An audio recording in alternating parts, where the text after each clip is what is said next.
the video starts, make sure you follow our socials in the description and subscribe so you never miss an episode. Welcome back to the Offbeat Podcast, people. Back again this week. I'm joined by the very special guest, the lads Crook On The Wall. How are we, boys? Good, Top, mate, you're right. Mate, very happy to have you on and come all the way down. I mean, you're a local band, aren't you? You're based sort of in and around Manchester area. Manchester, yeah, Stretford. Yeah, bit all over. Stretford for him, and then Wythenshawe for the bass player, and Stockport for me. Stockport for you. So, how do you know each other through like college? I'm presuming. Is that right? We went to school together for 5 years. Obviously, I never spoke to him because he was a massive loser. But So we were all at the same high school, one in Hale, and then maybe about year 10, me and him started becoming mates and moved into the same maths class, and then it's kind of kicked off from there, I guess. And you've never gone back? Never gone back. You're looking like, I'm not going to lie, you're very early into your band and you're always looking like you're regretting it. So it was bottom set maths, you know. We probably should have been doing maths instead of music now, think about it. True. Hey, I mean, there's more money in probably maths, music. banking. It's a valid point. I mean, we were talking about a little bit of like your promoters and like getting a £1 per ticket as well. So I think there is probably a bit more money in Just banking. for the camera, we do love all of our promoters. So, I mean, might as well introduce you a little bit. So you are Crook On The Wall, aren't you? Which is sort of like indie alternative band, is that how you describe yourself? Yeah, I'd say that in the alternative. Yeah, so what... I want to talk about inspiration as well, because I've spoken to quite a few musicians who don't listen to the music that they sort of play.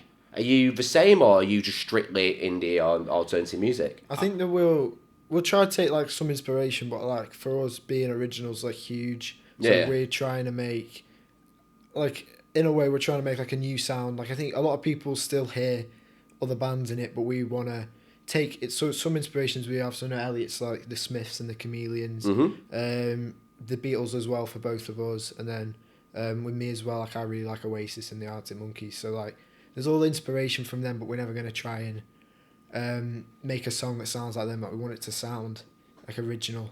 I think it has to be, doesn't it? I mean, you can't be a carbon copy nowadays. You get found out very quickly. Pretty much, yeah. Well, I think one of the things you find in Manchester music scene currently, at least, is a lot of bands are trying to be Oasis 2.0, the Arctic Monkeys 2.0.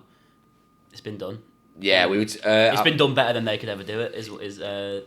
So we're trying to do something that stands out from that. You know, my favourite bands ever, Joy Division, the Smiths, and so on. But yeah, me and so I had Liam Scholes on here from the Lancs who was talking about exactly the same thing. He was literally saying there's so many people trying to be the next sort of like Gallagher when you're just not going to be. So what's the point in trying? I guess like if you want to go for that, like you'll probably do somewhat well, especially if you're in Manchester. But there's definitely like a ceiling to that, and it's pretty low. Yeah, so. Yeah, and also it's just not as fun for you because at the end of the day I'm assuming you're in the music because you love creating and you love sort of playing and expressing yourself. So expressing yourself by being someone else is a bit shit, isn't it? Like, to put it bluntly, it's just a bit shit, isn't it? Well, we want to write our own music, you know. I don't sit in there and think, what would Noel do? Yeah. No, nah. When I write, it's what I write. So are you the main sort of like writer for the group then, Elliott, or? I write the words and Cole tends to write the melodies. Yeah. So sometimes it can be like us two together in a room and then we'll figure it out then, or sometimes he'll just be like, right, I've got this set of words. Can you do something? Yeah, more often than not, you find words first and then sort of melodies. Originally, it was more me and Cole would sit together and we'd sort of get a melody and words at the same time. But that sort of changed since we left school into sort of I'd go home and it's almost like writing poetry for me. I go home and I get out a piece of paper and I write words and I write no melody. I don't have any music. I don't have a guitar with me. I just play words. I just write words down and I bring them to Cole and Cole gets something or another going around that. Or he goes, can you just like triple the length of that, please? Or something like that. So were you into English lit then when you were? I take English language for A level. Yeah, right. There we go. So that's where it's coming from. So are you sort of looking at the bands who are write a bit more? So obviously, like people like Cortinas, they're not the most in-depth lyrics, are they? Yeah. But so are you looking at bands more like sort of like Blossoms who tell stories about the songs, sort of things? Is that what you're sort of aiming towards? Well, my favourite bands ever have like great songwriters. You know, think of the great bands; they all have great songwriters. So Oasis, they've got Noel Gallagher; Joy Division, Ian Curtis; the Beatles, Lennon, McCartney, even Harrison to an extent. Yeah. You know, I feel like in a lot of modern day music, you don't have songwriters anymore. You've just got lads who sit there and write about drinking cider and shagging a bird. Like, it's It's a bit boring. Introducing a new song. White Lightning. That's the next single. But no, to me, what songs do need to mean something or another, and I like to think that they do for us.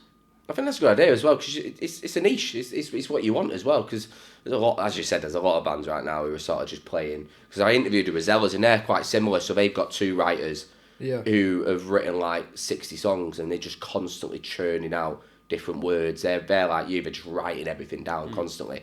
So like, is your iPhone notes just lyrics and lyrics and lyrics? A lot of it is, yeah, and a lot of it's just like random words that I'll see on like the side of a bus or whatever. I can get it out now. I'll read one now. That's a good idea, actually. It's one I got earlier. How about with your melodies as well? Are you just constantly like, do you use like your notes, your voice recorder, just try? I think so it's not like I've sort of got them banked up. It's like I kind of get, if I read the lyrics, I kind of get like a vibe from them. Right, so you need the lyrics. Yeah, that makes sense. So it's like, have you got? Yeah, just from yesterday, I got Touching the Void, and Major Salt and Sergeant Pepper. So so would you sort of try and incorporate them into like a couple songs, or would you try and emulate that into one idea, into one whole song? It depends. I've done it before with a song where I've seen words. We play it live, where I've seen words just like written in a book somewhere, or I've misspelt a text message, and I thought, oh, there we go, and we incorporated that to a song. So we used to play a song called Fall Away. And one of the lyrics was, there was a girl there, but I can't remember who she was. And that was because a girl was messaging me, and then she stopped messaging me, and I forgot who she was. I messaged Cole, and I was like, there was a girl there, I can't remember who she was. And I was like, song lyric. So what positions are you in band, Cole? Are you lead singer? Lead singer, rhythm guitar. And then you lead guitar? Lead guitar and backing vocals. And then you've got a bass and a drummer, is that right? Yeah, so we've got Ethan on drums, we've got Adam on bass. We met both of them at school, so Ethan's still only 14. I know, I was talking about this with Cole before you got here. So 3 of you are 16, aren't you? Yeah. And then you've got a 14-year-old drummer. And we were saying that surely that must cause problems getting booked. It did at the start. Yeah. So our first gig was at a place called Atma, and that's a 16+ venue. And Ethan couldn't play it. We had to get in a spare drummer. And do you know the Manchester venues at all? I know a few. We were talking about Castle, weren't we? Yeah, the Castle. We played a place called the Castle. And Ethan being 14, we got in there. We sort of hid him from the ID lady, and they had a green room, and we just dumped him in the green room. Right. We'll leave someone with him to babysit him. Don't leave the green room until it's our set. And then come out and go straight on stage. Me and Adam went outside to get a drink, and we walked back in. Ethan sat at the bar. Yeah, pretty much. And there's a crowd gathered around him. It's obvious in it. Yeah. The woman who runs the bars over there, after walk over, she goes, "How old are you?" And I go, 19. And then she's like, then she sort of stamped our hands. Yeah, we had to get like a little signal or something. So the bouncer or whatever at the front. Yeah, we're just like, we've got the sign or whatever it is. Yeah, but surely they should know that because you're the band. But this was a headline show as well, wasn't it? It was a headline show, yeah. So how were you having problems at a headline show? They kicked us out of the venue until it was our set. We weren't allowed to watch the bands. They actually just made us sit at McDonald's until it was our set. It was funny because I remember speaking to the sound guy there after it, and he was like, "Oh, fair play to you guys. You know, like they kicked you out and everything, but you came in, you played a good set." Mate, a lot of people would have left there and not come back. It shows that you're willing to kind of go all out for it. It was something. Yeah, it's fun, isn't it? We couldn't find his guitar. Oh yeah. I remember because we were going. Because as we were about to go on, obviously because we've not been in the venue, like my guitar had been moved somewhere. Okay. So I spent like 5 minutes like running about. Oh, where's my guitar gone? And then I think the set was like pushed back like 5 minutes until I found it. Yeah, so I was on the stage with my guitar ready to play. Ethan's on the drums, Adam's there, and then Cole's just in the crowd sprinting, pointing for his guitar. I'm like, where? Oh my god! Great start to a gig. So how many capacity is Castle?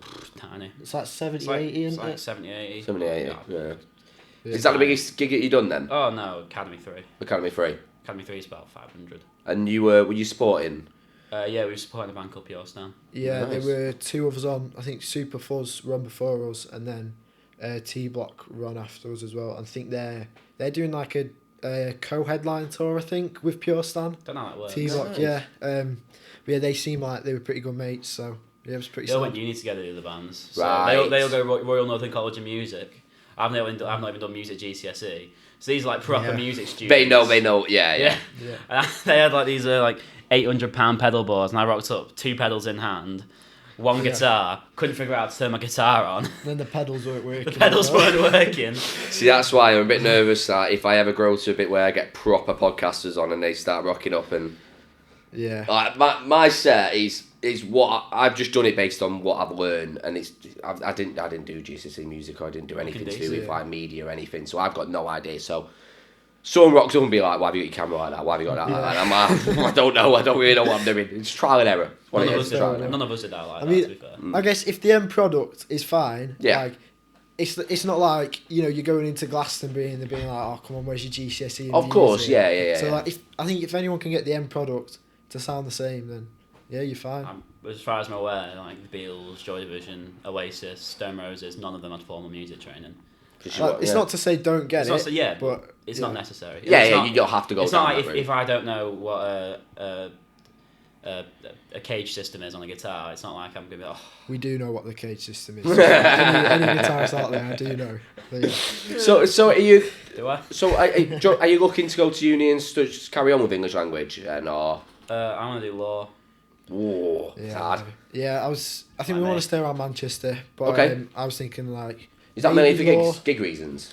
For the band, yeah. Yeah, it's just like it's such a huge part of life in a way. Like just, you know, it's sometimes just what keeps you ticking. Like, and I think to give up on that to go somewhere else, I think it'd be pretty hard. So. Especially because there's good unis in Manchester. So. Yeah, true. You got uni, haven't you? Yeah. And you got man. So I was thinking of like maybe law, but probably journalism because I like my writing a bit more. Of course, yeah. I mean, what kind of journalism you can going into? Thinking like maybe sports journalism, yeah. I mean, you could do UCFB. I know lads who've done UCFB. A lad who works for. He's been on here before now. He now works for Joe. He's a Joe fighting correspondent. Yeah. He's from Ashton. Just did UCFB sports journalism, and now he works for them. So it just shows it can happen. That's big. The biggest regret of my life was because you'll have it now where I'm sure teachers have told you, oh, don't do that, do this. Yeah, you're smart lads, don't do that. So I got told to basically not do anything to do like media and stuff. So I never did, and I could have been 3 years further down the line if I'd have just done media at college. It's so frustrating. Well, when I was at school, they wouldn't let me take music. See, it's annoying, isn't it? I wanted to take music GCSE when I was like 13, 14, and they was like, well, you aren't formally trained, so no. Exactly. Yeah, I don't understand it. I just want to say to Miss Yates, I've got a better music career than you now. Where's your Spotify song? Speaking of Spotify song, because you had your first release now, haven't you? It's called Imperial Mind, is that right? That's the one, yeah, it's currently sitting on just over 4K streams. Just over it now, yeah. Is it over? It's on 4K now, yeah. So that's, within like a month, so... That's impressive. Just less than a month, yeah. I mean, so is that a self-release, or have you gone by a label, or...? Self-release, self-promotion, it's like just us. Unmanaged. So. Bloody hell, I bet that process is... long. There's a lot of it, yeah. Long's the word. I mean, it's just like sat there emailing people, please play the song. Yeah, is it expensive to create as well? Because... did you go to a professional recording studio, or how did you record it? We went to a place called Dusk Till Dawn Studios in Oldham. Have you heard of Shade? Shade. They're a band in Manchester. No. They're pretty big. They're doing a tour. I think they're touring with the Rosellas currently. Oh, nice. I think the Rosellas are supporting them actually. But the lead singer from Shade, Luke Owens, was our producer at this studio. He went 250 quid 2 days. That'll be the track. So for like other producers as well, especially because like it's us and we can't like get jobs really, or not like proper ones. Yeah, not really. It's, definitely. So 2 days in the studio with him, and then came out proper high quality. Yeah, over the moon with it. Because as well, we said like, can we just keep it as raw as possible? Because we'd done like another session before. And it came out like a bit like a pop song. Right. Okay. We recorded a song called "Say More, Say Less" with a different producer for £450. One day in Rochdale, award-winning producer, nationally known producer, and we got there and the song was shit. It wasn't. It just wasn't your taste. Yeah, it wasn't shit. It was. It just didn't sound like us.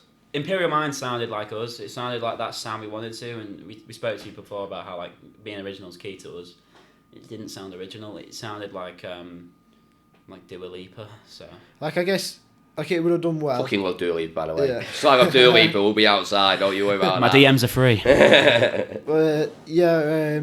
So got it done, but I guess just not quite us, like what he was saying.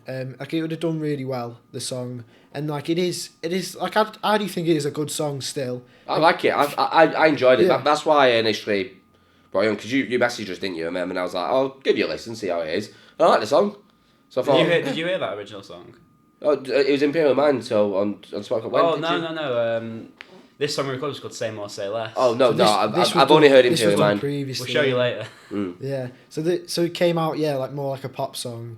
And like good song probably, but like just not what we're going for really. So I guess it sounds good when you're in the studio, and obviously because we're with like an amazing producer, we probably want to go by what he says, but then... If it was something like a little bit starstruck, do you know what I mean, Cole? Like, we were there and... You're in awe, aren't you? Because he's got all his awards. He's a huge producer. He'd worked with, artists way bigger than us, and so many awards that he'd won, and he's, the biggest up-and-coming one in England going on, and whenever he said something, I was like, yep. Yeah. It's hard though, isn't it? Because at the end of the day, you're young, you're starting out in your music career, aren't you? So but you do need to make them mistakes. Like, look at every big band, they've all made mistakes that kind of brought them onto there. I actually think if we hadn't done Say More, Say Less, then we wouldn't be where we are now. We wouldn't have learned the lesson that it taught us, really. Yeah, because I guess in a sense that kind of made us realise what we want to do and what we need to do as well. Because that song as well, like, basically had no meaning. So it was like, just kind of like words in a way. Yeah. Just quite typical and quite basic. So yeah, that was also another reason like quite pushy on the words now. So as much as like, it's loads of money gone or whatever, it was still like good fun to do it. And definitely learned loads from it. Yeah. So. Just maybe I do like shit indie music. I'm one of them who'll just like. I like it. I like it as well. Yeah, I've seen Cole seen many. I've not seen him in the last few years because I've seen him like 10 times and. I like it as well, but I just don't like that everyone does it now. I think like an example to make is the Arctic Monkeys 2006, where people say That's Why I'm Not, like one of the best debut albums ever, and they were 18. And then you've got bands now who are like 40 doing the exact same thing as they were in 2006, and so on and so on. I think there's a place for it though. There is, but it's when everyone's doing it. I think it can be done really well, but if you do it wrong, then it can just sound a bit derivative. Yeah, I think the ratings do it quite well. The ratings do it decently. This is one, so I went to Ratings gig in Sheffield. I went over my mate Jared. I saw your review of it. Yeah, I did a review, and I said in the review, I get the stick, I get it, I completely understand why you wouldn't like it, but the Arctic Monkeys are not that band anymore. They don't like to play that song. They've grown up, they've evolved their sound. So why can't you let Ratings, who do it very well, come in and just have that style? And I think they've been, and it's a good community as well. I really like the Ratings. Never seen them. They put on a good show. Let's just say that. They did a tour with the K's, didn't they? I love the K's. Yeah, I'm going to see the K's next Friday. Where are they playing? Manchester Academy 1. Oh wow. What's his name supporting them? I think Luke's supporting them. Shade supporting. Are they supporting them? I'd like to say. We'll see him then. We'll see him. Nice. I'm pretty sure he's playing Academy 1 very soon, so I think it's that one. Might be wrong though. Yeah, it's literally next Friday, so I'm going there. I've got a few gigs. No, I think it might be 2 weeks on Friday. I've got the Prodigy coming up. I love the Prodigy. Yeah, I've got the Prodigy. I've got McFly next week. Yeah. Which is a proper, like, I'm going to be 11 again and I can't wait. Won't be able to sister. Mate, it's a cheesy pop. I like a bit of cheesy pop now. I grew up on it. Yeah. I've got Bring Me the Horizon booked for January, which is a bit heavy for some people. Well, judging by your faces, a bit heavy for you too. I listen to Megadeth. I don't mind. Oh, but bit heavy for me. And then I've got Pendulum booked in as well. So do you find yourself going to more gigs with you being a band? Like, do you find yourself? Do you not like? I go to more than I ever would, but I wouldn't say like I go out lots. Pretty just because like £10 a ticket. That's still like a major hit from. That's a good point because you are still shooting, suppose. But I suppose when you are, as soon as you start sort of getting like your part-time jobs and stuff. Yeah. That's when you can start sort of like Castle, for example. You can just go to an unknown band night and it's a headliner. Again. You know we're not going to be. You won't be 18 then. So. First proper one I went to was the Arctic Monkeys when they played at Old Trafford. Yes. So yeah, I don't think I was properly prepared for like the standing, because what's it like 3-4 hours or something. But I guess maybe the last hour is not really as much standing. But it's a. Yeah, like I didn't really mind it, but like I don't think I was expecting it as much. How did you find Old Trafford? Because I've been to a fair few gigs at Old Trafford now, and they've decreasingly got worse for me. How do you mean, like? So the first Cortinas they went there, the big gig, the sound was fantastic. As in, you could be anywhere, and you'd hear it crisp, word for word. The show was good, Cortinas were well up for it as well, and it was a really good gig. And then ever since then, it's just been like slowly declining, and then obviously you get going to the toilet and stuff, you just get crushed, and it's just a bit I get what you mean. Yeah, we were like in the middle, I think, for the Arctic Monkeys, so it wasn't too bad standing, and you could hear everything all right. I didn't think it was too bad, but I guess it's just like the Arctic Monkeys not really into it as much as they used to be. Yeah. Have you got any bands on your list who you're desperate to go and see? I really want to see the Murder Capital and Fontaine's DC. They're the Irish band, aren't they? Yeah. Massive at the moment. I think in terms of gigs for me though, I don't go. Genuinely. Really? Why? I've been to one gig that isn't mine last year. You went Chameleons, didn't you? That was 2022. Is there a reason for that, or? Sort of, yeah. Well, I just find like me and Cole went to a gig together for a guy called Caesar's Cymatics a while back, and like you sort of get there and you think, oh, I kind of wish I was on stage. Yeah, but doesn't that sort of like inspire you a bit though? Like when you're there, don't you look at them on stage and think? Because like for example, when I'm watching other podcasts, I'm looking at them and I'm like, I can do that. Yeah. But it makes me want to watch it so I can take good tips and tricks. I think it is good because I think other than being on stage, watching someone on stage is the only time you can learn really stage experience, because you can say, oh, that worked pretty well for him, or when he did that, I thought that was a bit weird, or maybe that wasn't as good. So yeah, I still see like some value in, but yeah, I get what he means. Like going, it's like, oh, I just want to get up there, because nothing like beats being on stage, especially when the crowd's into it. But like for me, live music is one of the best things on earth. Like live music and live sport. Live sport. Like I can't ever beat it. Like I've got a season ticket at City. I'm never going to give it up. Yeah. Like, I've just been to Istanbul and seen a treble. So. Fair enough. You see the absolute limbs in the away end. Where were you? Were you in the away end? I saw the videos. There we go. Why would I be in the away end at City? I'm just saying that there's a lot of all 12 fans came that day. It was crazy. All I'm going to say is I have got a season ticket, and that's all that matters, because I don't care if other people go. I'm there. And this is the same with live music. I completely disagree with you. Like live music for me is sensational. I love it. Like it's the adrenaline you get when you're at the gig, and afterwards, like that's why I'm trying to go to as many gigs as I can. Because I'm going to start reviewing them, because I just think that it's just my favourite thing to do.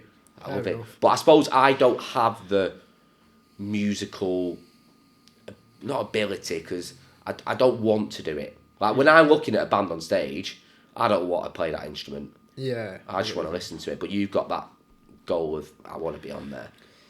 Yeah, it's just something like, I'm a bit like my dad. I like, most of the music I listen to is like old.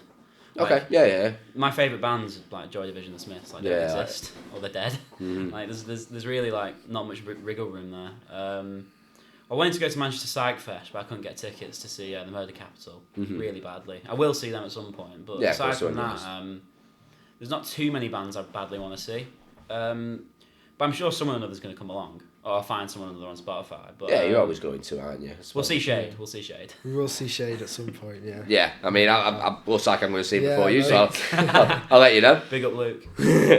So I went to part one as well on the sort of like the venues in Manchester, because we're lucky in Manchester. We have countless of top venues. Have you got like a list as a band of where you want to play, or individually do you differ? Around Manchester, or just like in general? So we'll start in Manchester and then we can always expand from there. When we started, I genuinely had a list. I remember, at Cole time, when we started, the only thing I ever wanted to do was play the academy. Yeah. Nice, yeah. Every week I was like, right, we need to get an academy gig, And I was delusional. I was convinced when we were just an acoustic duo playing at pubs, we were going to get an academy gig. Yeah. It's like, they'll love this Beatles cover. But then we got an Academy 3 gig, and that was like massive for me, like personally for me. Aside from that, I always wanted to play Deaf Institute, and we played Deaf Institute. Nice, that's big. It's a big one. I'd like to play the O2 Apollo, because I drive past that one loads. So yeah, like, I can get that. The O2 Apollo. Yeah, just because one that I see all the time. Like if I could say, oh yeah, I've played there one time. It's a history behind the venues as well. Like the Ritz has got such a stupid history. The Ritz would be brilliant. Yeah. But I think in terms of like the smaller venues now, I think we've sort of peaked with the Academy. I think that's the peak of the smaller venues. Okay. And then you've got AO, O2, Apollo, Ritz, so on. We're probably not there yet, but not yet. Doesn't matter. You have to dream. Right? When we're back on in a year, we'll let you know. That's what you want to do. Like, at the end of the day, you need something to look forward to. Like, I set myself little goals on this all the time. Like, you've got to kind of keep your motivation. Like, I work in sales. Like, I have to work towards a target. Otherwise, I don't know what I'm doing in my life. Like, so I always want to work on. So what about outside of Manchester? As you mentioned, have you got a few venues that you look at and you're like, oh, I want to play there? I think like festivals would be pretty sick. Like obviously like all the big ones like Leeds, Reading, Glastonbury's obviously like the final goal. I think if we get to Glastonbury, that's the pinnacle of every musician, isn't it? Much. Oh yeah. That's the pyramid stage of Glastonbury is like where that's just like when you've completed music then. Yeah, I agree. You've won. So how about like festivals abroad, like Benicassim and that? Do they interest you, or you? I don't actually know the festivals abroad. I could name Coachella. That's it. Yeah. Do you know about Benny though? No, I don't know. Benicassim it's in Spain. Like Blossoms have played there and all sorts. But it's all very late night. If it's in Spain, I'd like to play it. Yeah, I know. Just to like go and travel to. Fed up in Manchester. Viewers can't see, but you can see outside right now. It's proper Manchester. Yeah, technically we're in Glossop, so I know what people. Proper North England. Well, a lot of people message me like, "You're not even from." Shut the fuck up. Right, anyway. So we'll take a little break at the end for part one and we'll be back to part two where I want to dive a bit more into the band sort of process as well for you. And we'll just have a good chat about music, I reckon. Nice one.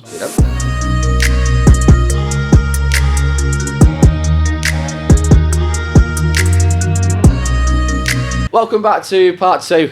We are back. We were just alluding to something in the break, and I was like, right, let's just stop this conversation. I need to get this on camera. So, you had a very big play on your latest single, haven't you? You were on Radio X. Oh, yeah. By John Kennedy? Kennedy, big man. He's a king for new music, isn't he? He is, to be fair, yeah. He discovered Adele. Did it?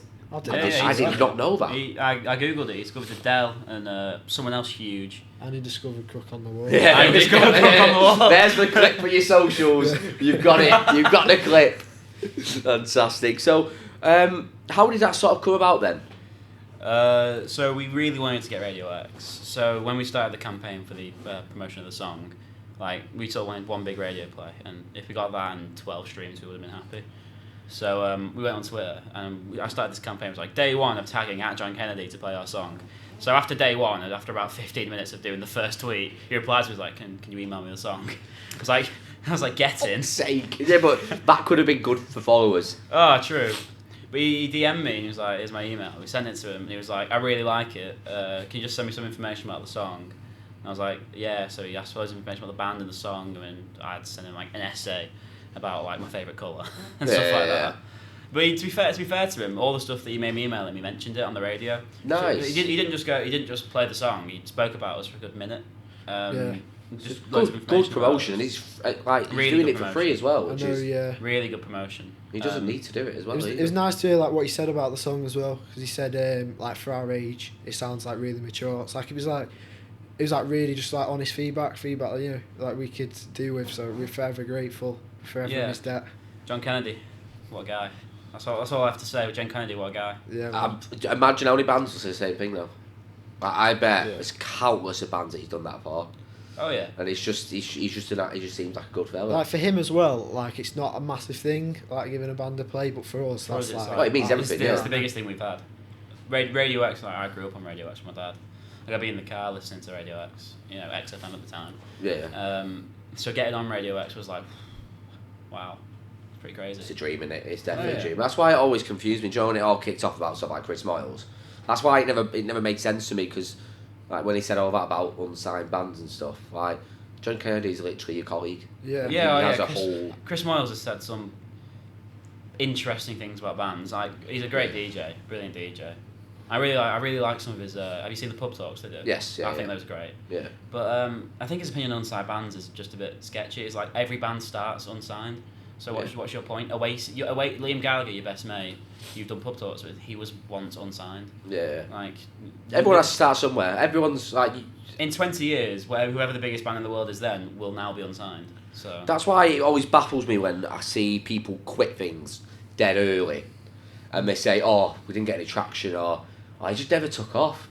So No one gets any traction at the start. Yeah, and also like you're probably shit.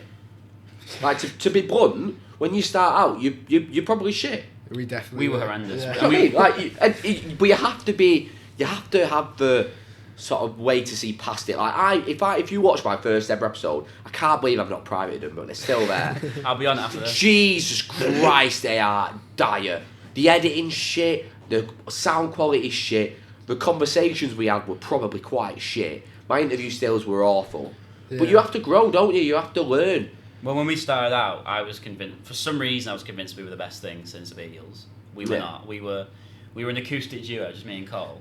You know, slugging it in the Manchester pub scene. Yeah. Yeah. We played a gig called the Roebuck. It was a pub. We played an hour and a half. We did not have an hour and a half long set. We had 6 songs that we played on repeat. Fucking hell. We played in rock. I could barely play guitar, so I rocked up with a £10 guitar. Is that one of those rock jam ones? It's not even a brand. And we were playing 505 by the Arctic Monkeys, and I was like, it was like the I one played the first note and then didn't play the rest of it. You just part of it. I carried so hard that gig. I'm not gonna lie. I'm like, it was so bad. And Cole was like on the edge of tears after the gig. And but like even but like, you need to bomb, don't you? You have to bomb. At that time, we started out in March 22, year 10, just like. Every lunchtime, every break time, before school, we were practicing I reckon getting on 3 hours a day sometimes, just playing, like, it was when we were bad. Like, we were practicing so much when we were bad.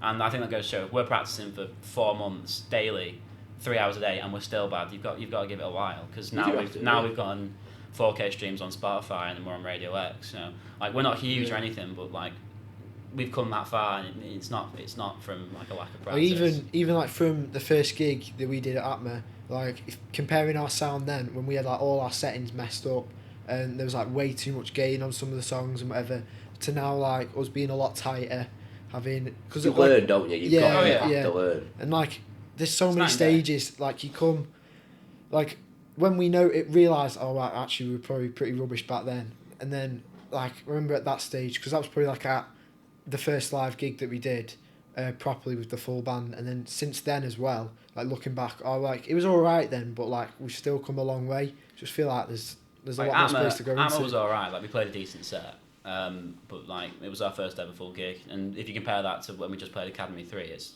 night and day. It's beyond night and day. It's like a different band almost, and we're not really playing the same songs anymore. I think from Atma we only play 2 of the same songs now in our current set. It's Imperial Mind was at Atma. Was it? Yeah. In its little when was that written? Tiny was form. that? It was maybe like December, January. It was written in January. Yeah, because remember writing Imperial Mind because we were in one of the music rooms at school, and they have like negative soundproofing. Oh no! So we were in the room next to the main hall, and like the choir was practicing in the main music room, and we could not hear anything at all. And I remember I wouldn't mind, but they were shit. We had like one of those like nylon stringed classical guitars. And then Elliott was just like, my day, I can't do anything. There's too much noise. Because in the background you've got just going on in the background. And then I wrote Imperial managed to get it done like under those circumstances. So. And then a year on, it's been our first single. That's nice. So have you got any more singles sort of planned? February, yeah, maybe late January. We'll see. Nice. I mean, like. We've got an album's worth of like good songs we think. Don't rush it, boys. Don't rush it. Yeah. One thing, we don't have the funds for an album's worth of songs. No, yeah. But also if we I suppose that's kind of good though, because say for example in the next 12 months when you do you'll be able to get the funds. Say you start working part time, you start working. You don't want to just chuck out 12 songs, which 6 of them could be throwaways that you won't like in 12 months, and you just won't never play them again. It's pointless. Well, I think we've got a sort of plan. We were considering doing an EP, but we're not even doing that. I think we're going to do... we've got Imperial Mind as a single. I think we're going to do like 2-3 more singles, and then maybe in a year or so look at doing an EP. Yeah. But an album wouldn't get listened to especially like the songs wouldn't get many streams. You know? Yeah. I'd like to think that when we can, if we're in a place to release an album in 2.5 years, 3 years, you know, we'll be 19, 17 to 19... Then that's the time, I think. Then that's the different levels, yeah. I reckon if we've got where we are now in just less than a year as a full band, then in 3 years I reckon we could be at the point where it's time to release an album. It's like when you look at it, so the band I'm looking at the moment is the K's. Yeah. Look how big they are. Hype. And they are only bringing out the first album in it's like in a few weeks. That just shows, doesn't it? Like, if you don't rush it, you take the good advice, you can kind of get somewhere. Well, that's the thing that we're happy with. It's like we've got an album's worth of stuff, but we don't necessarily have to like release it now. It's like so kind of like in a piggy bank. You get what I mean? And we can sort of keep adding to it. Yeah, pretty much. Well, you like, to say. I got what you meant, don't worry. And then we can like keep adding to it, keep getting new stuff as well. I just love that it wasn't in the bank; it's in the piggy bank. In the piggy bank. Have you got a piggy bank? He does, I think. I have. Yeah, of course he does. That's why. I think he got the trainer. So how did it work with sort of like moving forward as well for the band? Have you got any gigs booked in? December the 8th, we're playing a Scruff of Neck gig at Academy 3. Nice. Yeah, They're big. Influential with kind of a lot of bands. Like, a lot of bands are their great Scruff of Neck. They kicked off like the Lathams and so on. I mean, at the moment in time, so I know I'm good friends with a couple of lads in Roller. Yeah. Oh, yeah. The things they've done for Roller is mental. Yeah, so please buy tickets. Yeah, please buy tickets. We want Scruff of the Neck to be our friends. Where's the link? Is it on Skinner? It'll be on our bio. We've all got bios. So, it'll be in the description anyway. It'll be in the description on YouTube and Spotify. Yeah, sweet. And it's in our Instagram bio as well. Yeah. So where's that at? Academy 3 again. Nice. So That's bold. I know. Yeah. I like it though. I like the ambition. So nice I had to do it twice. Come on. So have you got sports already lined up for it? It's the Spotlight show. It's a Spotlight, so there's no headline and no supports. It's just I think it's 4 bands, and we're just sort of we won't know the set time until we get there. To be fair. Do you know the bands on there? We've met them before. There's 2 others that are confirmed. Like at the time of filming, they've one's yet to be booked, but the final band's to be announced relatively soon. How did it come about then? How did you get in touch with Scruff of the Neck? So Shade again. Yeah. Oh, nice. So Shade seemed like a big influence. Luke Owens is our best mate for life. Is he a good lad? Yeah, he's great. Yeah. We messaged him and was like, "Hi mate, do you have the owner of Scruff of the Neck's email?" I was like, "Yep." Can we have it? Yep. So he sent us the guy who owns Scruff of the Neck's email, like not just a worker, the owner. Yeah. And we emailed him. It was like, "This is Imperial Mind," because this was just after Imperial Mind had been released that we arranged this. This is Imperial Mind, our debut single, so on, so on. Please put us on a gig, please. I mean, you just got to put yourself out there, like. Yeah. You got the amount of times I get aired.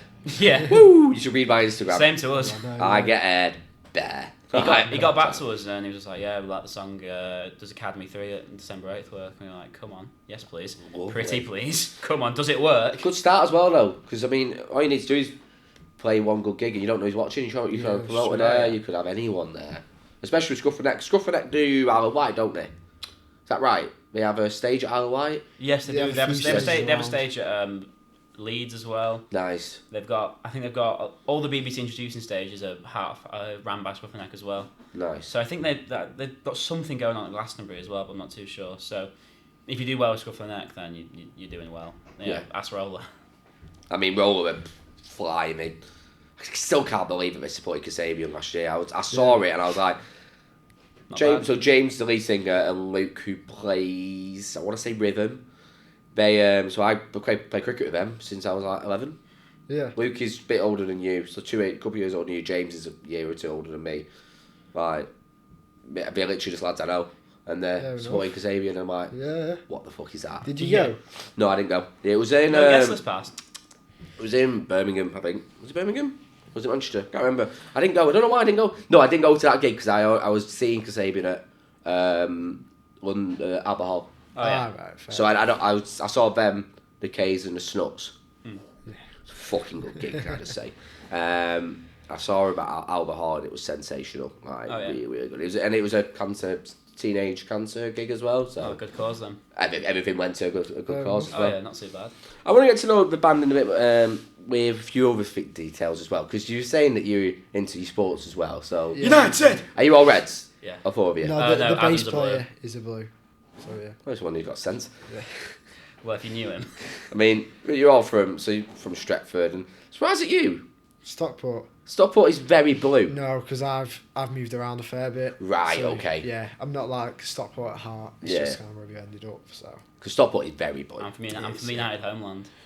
So you've never kind of seen United be I know, yeah, I've we've got only a very seen them vague as, memory of us winning the last league. I remember going to see the trophy parade, but oh yeah, aside from that, Van Persie year, wasn't it? 10, 11? Yeah, I had a Van Persie shirt back in the day. I saw us win the league in 12-13. 13, that's it. Since then, it's just been...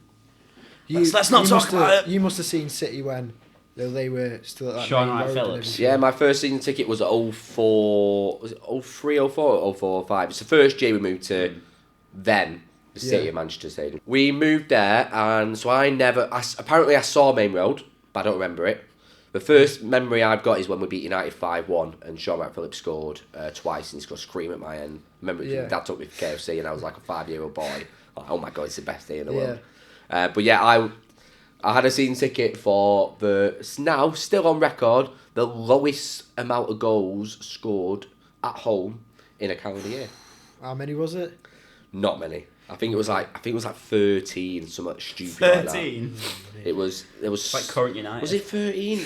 It might even be lower than that, you know. It was so shit. Yeah. If you look at United now, we've got, I think, between Martial, Rashford, Oiling, Garnacho and Anthony, it's one goal. Yeah, but Højlund's got a bit. I've been saying this for a while. Højlund's like, good. I like him, and we've been talking in the City group chat as well about Højlund, and we're all in agreement that I like him. He's like a golden lab or golden retriever.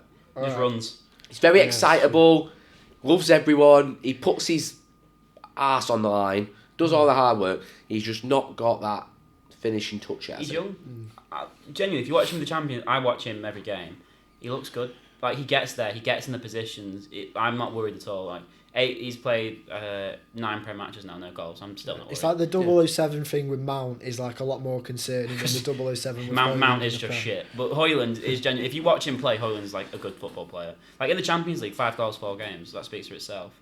I think in the Premier League it'll come. He's young and there's plenty of time. Not really for United, but for him there's loads of time. I reckon in 5 years you'll be talking about Højlund as one of the best strikers in the Prem if he's still at United. Oh, it's a bold shout. It is a bold. So this is coming from the same guy who said Sancho was going to win the Ballon d'Or one day. So he was mint at Dortmund. Did you see his stats? He had the most goal contributions aside from Messi. I watched him at City, lad.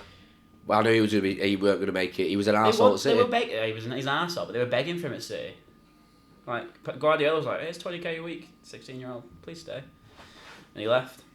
No, he wouldn't get a game. Right, that's not the right story. It's exactly the right story. It's not the right story. On his knees, praying for Sancho. You were sprouting a lot of bollocks there. Basically, what happened is Sancho wasn't as good as Foden. And Foden was getting all the plaudits in the game time, and Sancho wasn't. There's Sancho all did the right pictures thing. of them, isn't there? Yeah. Like in the academy. And there's a very famous video of after when Sancho got subbed off for Foden, and he just arsehole. He's like 15, and he like just sulked off. Didn't handshake Foden, didn't do anything, just sulked off. Yeah. And that just says everything. Like, at the end of the day, with professional sports, you need to have the mindset. If you've got a shit mindset, you will not make it. Well, the stories of him at Dortmund, like he's on like 200 grand a week at Dortmund. No, not at Dortmund. Probably about 100 grand a week at Dortmund, sitting up playing FIFA until 3 in the morning. What are you doing that for? Like, I'm not joking. What I've heard, Dortmund, they had to get someone to take his controller off of him so he'd come to training. Like, it's such a man-child thing to do. Like, it's like, look at he's got the talent. He's obviously got the talent. It's so frustrating. You know, he's probably, for me, United's worst signing ever. Oh, another bold. There's a lot of bad signings though, aren't there? Oh, it's plenty of choices. Do you Paul think Pogba's the worst for me? Pogba, you see, that is the worst business of history. Yeah, because he went on a free, didn't he? Yeah. Sancho's nearly as much as Pogba, and he's far worse than Pogba. Yeah, but you didn't let Sancho go on a free first. That is true. You mean buying back for do you think Sancho's in the wrong with the whole thing? Oh, with he Ten Hag? is. He is. I just don't. I don't like the arrogance from him. I just don't like the arrogance from him. Especially when it's like 10 goals for the club or something. Who the fuck does he think he is? Like, who do you think you are? And Ten Hag needs to just keep putting his foot down. But also, Ten Hag is shaky, boys. You think so? Why does he sub off Højlund every game at 60 minutes? Every game, he will sub him off. He's a 21-year-old lad who will run for days, who's got a bit. He's coming off an injury though, isn't he? Didn't he come off injured? A long time ago. But it's every game. And it's just... And also, the substitution he made at half-time against City is the worst substitution I've ever seen in world football. Bringing off Amrabat and bringing on Mount and pushing McTominay, who's your only goal threat in the whole game in the first 45 minutes. McTominay is our only goal threat. That's such a sad statement. Yeah, but McTominay he was top goal scorer in the Nations League. Like he's a decent 8. He puts himself out there. He creates. He's like Fellaini at Everton. He's a shit midfielder. He puts him out there. When he scores, he's got a bit. If he doesn't score, he does nothing. He has got a bit though, and he's a different. I like McSauce. He's good. Whereas playing him as a 6 is shocking. He's just not a 6. He's shit. Yeah, when he was playing with Fred. Oh, yeah. McFred. Jojo, I was talking to the lads at work today. Talking to the good lads at work today. Do you know you sold Fred? Yeah. I reckon Fred, if he was still at United, would have started 80% of United's games this year. Probably. I think we have been unlucky with injuries as well. You got to bear in mind with the injuries. Like Lissandro Martinez, our best centre back, is out. Like he's been out all season. That's a massive blow. Keeps dropping Varane as well. But if you watch Varane when he's on, Varane's been horrendous. Fucking pony, mate. He's so pony. You can't start Varane just because his name is Varane. Like, agreed, yeah. He's a good player, like legacy wise, but what's he done this year? Like, did you see him come on against Copenhagen? Oh my god! Have you been watching Awful. Champions League for us? Have you been following it? Not massively. I mean, I've been following the results. Don't worry about that. Yeah. But yeah, not a huge amount. But what's your opinion on Maguire then? Because I've got a bit of a controversial opinion about Maguire, but I'll let you two go first. I like the mentality. Obviously, I was up there with the number 1 Maguire haters, like during that sort of Maguire sort of fighting in Greece and the captain for no reason, just being dog shit. And when he was getting picked for England when he wasn't even starting for United, I was up there with the hating him. But he's had the captaincy stripped of him. He's been dropped by the manager, and now he's come back and he's playing all right. Like that's the mentality a professional footballer should have for me. And I think that's gained, in my eyes at least, like a lot more respect for Maguire than a lot of us had previously. I think he was like confusing for a while because he's never been like a bad player. He's always kind of just like had moments. He's just not an 80 million player.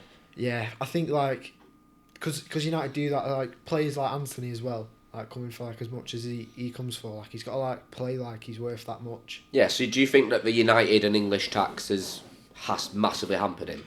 I think Harry Maguire is a good footballer. He's a good centre-back. He's just not an 80 million centre-back. That is the issue. I think if you put Harry Maguire, if he'd never left Leicester, or if he'd gone to a West Ham, or if he'd gone to maybe even an Arsenal, like when they were struggling, like he's a decent player for 40 million. He's always been sound for England as well. Like he's not a bad football player. The narrative that Maguire can't play football is wrong. He was in bad form. I think a lot of that's due to the English tax and the United tax and a lot of pressure that was on under the captaincy. But like I say, he's come back after being dropped and losing the captaincy, and he's been one of our best players. I mean, there's not much competition, but he's been well. He's been playing well, and that is genuinely the mentality that Manchester United player, and not even just like a professional footballer in any capacity, should have. And my opinion isn't that controversial because I agree entirely. I think he has got the best mentality in world football. Yeah. Oh yeah, some people have given up. It's mental how much shit he got, and it wasn't his fault. Like, oh yes, he made a few mistakes. He's a centre half, playing in a shit football team. What's he supposed to do? I've got an opinion on Onana like that as well. I think if you put Onana in Manchester City, he plays all right. Oh mate, he's fucking mint if he plays for City. He's the issue we have is, I was going to say that. Pressure in it. It's the pressure. Issue we have is Ederson plays for City and he doesn't concede goals. Why? Because City have the best defence in the league. City have a brilliant back line.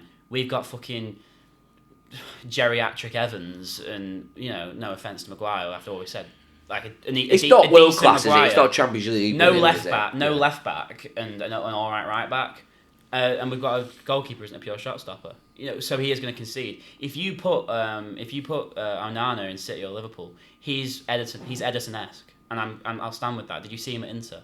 He is Ederson-esque. Yeah. And that's why players like Garnacho and that, they tend to play with like a lot of freedom because they've come through the club. So it's like the crowd's already like backing them straight away. Yeah. Whereas like if these guys are coming in, they've almost got to like prove themselves to the crowd. It's a joke. Like the pressure that's at United is a joke. Like it's just one bad touch, and because the problem with United is everybody hates everything anyway.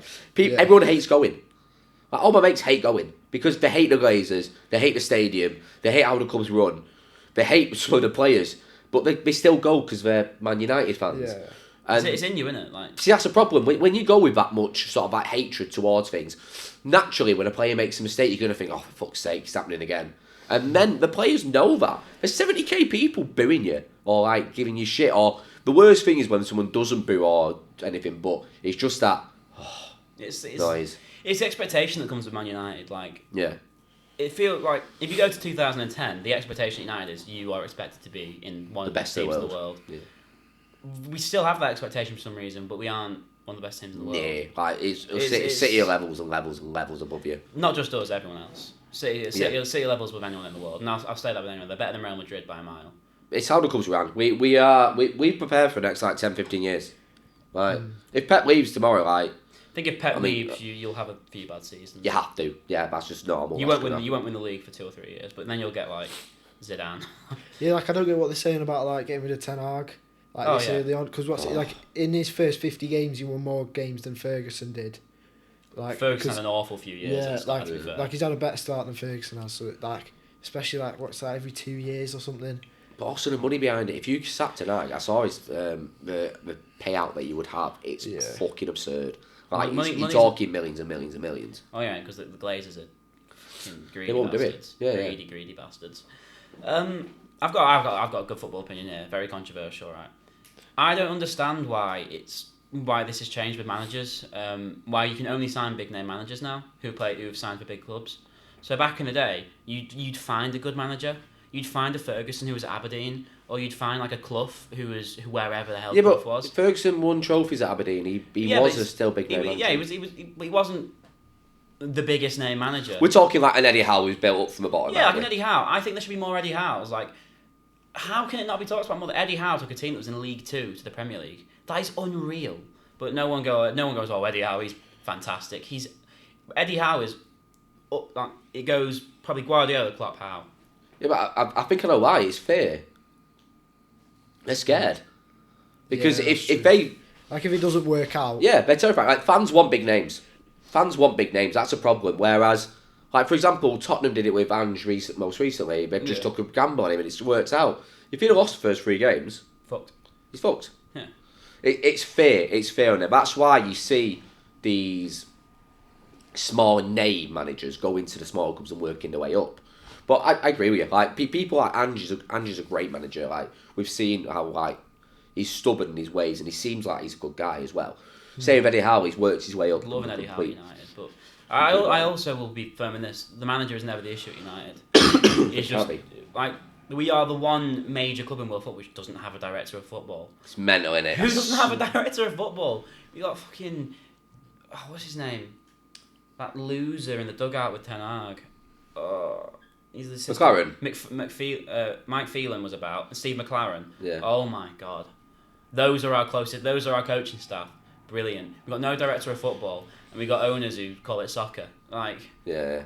And, we've got the club in £700 million of debt, who have taken billions out of the club. You always say, oh, United have spent this much money. Yeah, we generated that money. It's not money that we've been given by the owners. Like, the Glazers take money from us, and we only get to spend the money that we generate as income because we're one of the biggest clubs in the world by like sales and so on. Yeah, but Glazers stayed 10 more years. City boys are on the blaze, and the stadium is falling down. So that is what we shall end on as well. But also, like the way you need to look at it is, if you look at City's history matters. You weren't allowed to see it, lad. It doesn't matter. It really doesn't matter. I can say, like, I've got on my side now. I'm untouchable, I feel like. Because even like all the United and Liverpool fans who give me shit at work, they've not gone to games. They've not gone to Istanbul and watch their team lift the Champions League. They've not seen the Aguero moment live. They didn't go down to the FA Cup to see our first FA Cup. I've seen all that. I'm untouchable. I am also a very, how would I describe it? I'm a bit of a football snob. I'm a snob. I'm a football snob. Where, like, for example, like people who try and give me shit online, I just won't reply to them because I'm better than you.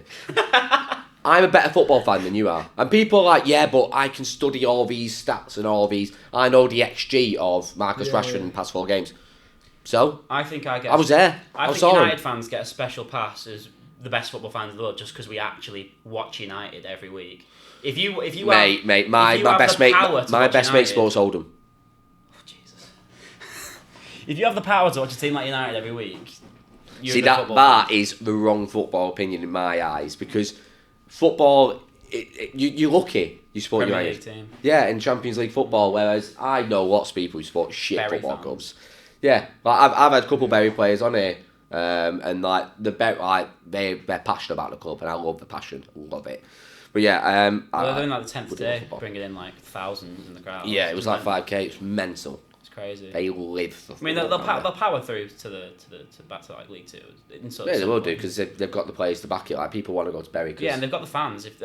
At that level, ticket sales is what matter. 5k, innit? 5k. That's what, £10 a ticket.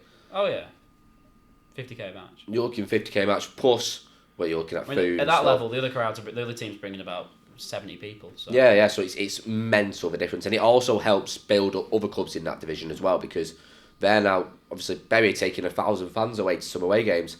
Straight away, other clubs, that's their biggest ever payday. It's still devastating what happened to Bury. It is devastating. It's such a terrible thing. It is a terrible thing. It's because the FA they're not right. It's the same with owners now, in most clubs anyway, definitely. Do you want to shout out your socials as well? So we've got, obviously, Crook On The Wall, is it? I think everything. I think Twitter, Instagram, it's just Crook On The Wall, one word. And then for either Twitter or TikTok, I think it's TikTok. Twitter is just Crook On The Wall. TikTok is Crook On The Wall _. Yeah, nice. And then just shout out your personals as well, you're not asked. Go on. Elliott.078 on Instagram. I'm not going to shout my Snapchat. Yeah, do not do that. I would cut that out. You have to hunt for me.